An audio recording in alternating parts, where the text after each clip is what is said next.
Hello guys, what is up? My name is Dan the Delight and today I'm bringing you a Michael Essien FC 26 player review. This is the Winter Wildcard icon version of the card, 88 rated, central defensive midfielder. He can also play in, wait for it, right back, centre back, left back, right mid, centre mid and left mid.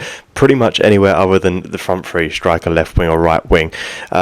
Insane. That is absolutely insane. He has also got 7 play styles, which we will get into in just a moment. He is 5'10", controlled on the acceleration type, double 4 stars for the skill moves on weak foot, and he is right footed. So let's get into the stats here. 85 for the pace. We'll go through the highest stats of each of these. So 92 on the shot power, 91 on the long shots. He's got 83 passing with a 94 short pass and 90 long pass, which is fantastic.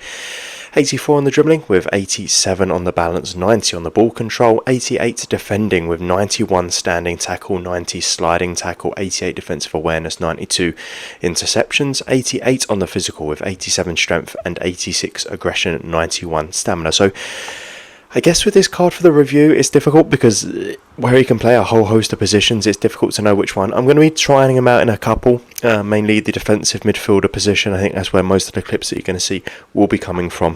He has got 7 playstyles as mentioned, so he's got the Anticipate for the playstyle plus. He's got Power Shot, Incensive Pass, Long Ball Pass, Jockey, Press Proven and Relentless. So some really good play styles there, to be honest with you.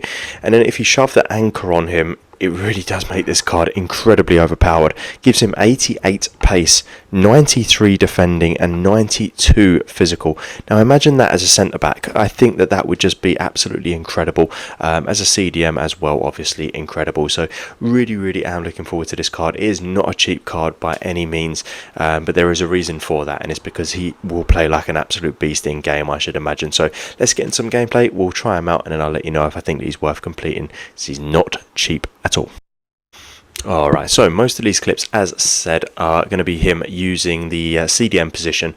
You know, when you've got a player that versatile, it is sometimes difficult to know which his best position will be. I think that you could easily, very easily play him as a centre back and he will do a job, because his pace, especially with the anchor, is next to none. It's fantastic. It really is. He was getting back so easily from the CDM position. You're seeing him just burst forward and able to get away from defenders. I say that, but I should really have passed. I was trying to do a little bit too much there. But the pace to get him away initially was unbelievable.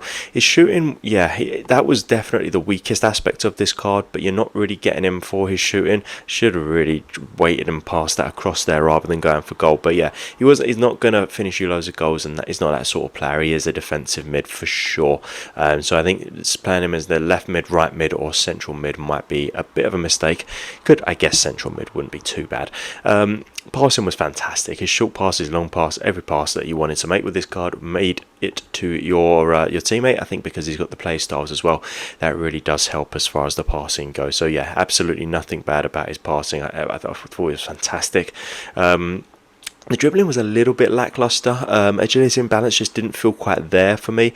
Not that you would expect anyway. At this point in the game, I just felt like he should have a little bit more about him as far as the agility and the balance goes and that sort of thing. But his defending and physical were absolutely incredible, always in the right position. He was a defensive unit in the midfield position there. I think, you know, I'd done a review yesterday on someone you can check out on my channel, and I said that they might be the best midfielder. Well, you probably know who it is. It was the Caicedo Squad Builder Challenge, and this card is right up there with it, maybe even a little bit better. It's just got everything that you would need in a CDM position. I think if you complete this card, you've got your CDM set until Team of the Year, Team of the Season. I don't think that any other card will be beating this one. So let's get back into these in-game stats. We'll compare them to how I felt in the actual gameplay there, and now I will give my overall verdict and if I think that he's worth completing. Again, not a cheap price tag on this card. Alright, so we've just seen Michael Essien in action there. A truly fantastic card, absolutely brilliant. We'll go through it stat by stat, and then I'll let you know if I think that he's worth it. So 85 on the pace, you know, with the anchor it does go up to an 88. and I would definitely be recommending that. I just think it puts him way over the top. He's got a close acceleration and sprint speed as well, so there's no kind of drop off as far as the pace goes, or there's no sort of like burst and then, you know, he can't really get very far, or vice versa. There's no sort of slow start and then he gets into action. It was just, yeah, from the start, and it was fantastic. Shooting at 80 feels probably about right. His shooting really wasn't anything to write home about. I didn't really have any shots with him. I mean, you know, long shots and that sort of thing are very difficult to score in my opinion, especially if someone's got a decent enough goalkeeper, so I didn't really try them. So yeah, I'll stick with the 80. 83 passing is criminal. You know, the free kick accuracy and the curve is what's bringing it down. I think his passing was more like an 87. The short pass being 94 and the long pass being 90 definitely does contribute towards that for sure. 84 on the dribbling feels about right. He didn't turn that well for me, which is a real shame, because that is one of the, well, probably the only negative about this card, if I'm completely honest, was that he just didn't turn quite as you would probably want him to. So yeah, about right for the dribbling there. 88 on the defending. Could argue that could be higher. I did put the anchor on, so it naturally will feel higher because that does increase it. It is really just the head and accuracy is bringing that down. I'm going to bring that defending up to an 89. I think it's just that little bit extra. And an 88 on the physical probably feels about right. The stamina was next to none. He's got the relentless on the play style, so you're not going to be running out of gas or anything like that. So, you know, a very, very expensive squad builder challenge, but for me, absolutely worth it. He links with everyone. He's an icon. You instantly get the chem. He's someone you're not going to want to take out of your team until the end of the season, if I'm completely honest. So I would be completing this squad builder challenge if I was you. Just a lot of money. But hopefully you did like the video. If you did, please do give it a thumbs up. Hit the subscribe button for more videos like this. There's loads of FC26 content coming every single day. As always, guys, thank you for watching. Bye bye.